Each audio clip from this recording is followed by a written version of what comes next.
little story to tell, and then I have a poem to read. So, last night, stupid kid. Last night was a workshop, a writing workshop at Cassandra Dallett's house. And I was the facilitator, so I had some prompts ready about knives and things like that, because the photo that Cassandra put up for the night was a photo of me from my birthday with this knife. So the story about the knife goes that a poet and performer friend, Pagan, gave people knives sometimes for their birthday. And he would also show up at poetry readings selling knives, which was kind of funny. So he came to my birthday and he brought me a knife, and it was this knife here.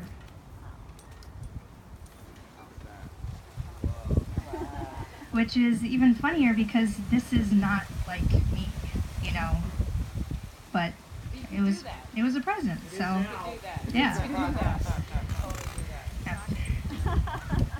And then what happened was 2 weeks later he passed away. He died. And he died in his sleep. And I didn't know him that well. I knew him enough socially, and he's a sweetheart of a person. I really liked him. He came to my book release. So I thought, okay, so there's this knife connection, and I'm going to have these prompts for writing and go to Cassandra's house. So I'm going to take the knife with me. I took the knife with me and had everything ready. I get to Cassandra's house, and I'm kind of a superstitious person. But when I got there, it was just Cassandra and me and this knife, just sitting around chatting. And then Cassandra's stereo started going funky. Like, it would get really loud and then quiet and loud and quiet, and she's like, God, that's really weird. It doesn't do that. But she messed with it, fixed it, came back and sat down at the table where we were sitting in the kitchen, and then an item, maybe dishwashing fluid or something, just fell from the windowsill and fell into the sink, like a loud clunk. I was like, oh, that's really weird.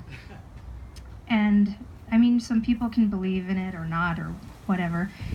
Later in the night, we're writing, and we're around the table, and she's facing out toward her backyard, where I understand she has a timer, you know, a light timer for all of her lights outside. I think it's supposed to go off at midnight. Is that right, Fernando? Do you remember what she said? Yeah, and it went off at like 9 o'clock, and she's like, oh, that's really weird. So I started to think like, oh, maybe Pagan is kind of hanging out and just, you know, being around us little poetry people on the planet. So I think I told Yusuf the story this morning. I don't remember if I did. But I was sitting in the dining room doing whatnot, and Yusuf's in the bathroom going poop and texting on his phone. And he comes running out and he's like, did you hear that? Did you hear that? I'm like, what? I was typing something on my computer and I don't know what you're talking about. He's like, it sounded like this. I was sitting on the toilet and I was typing to Sharon Coleman into my phone, and then your radio turns on all by itself and it goes like this. It goes, I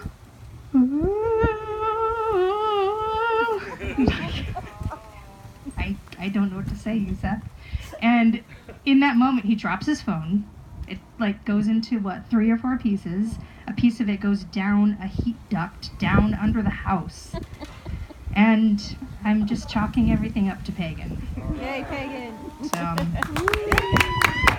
yeah, welcome back, Pagan.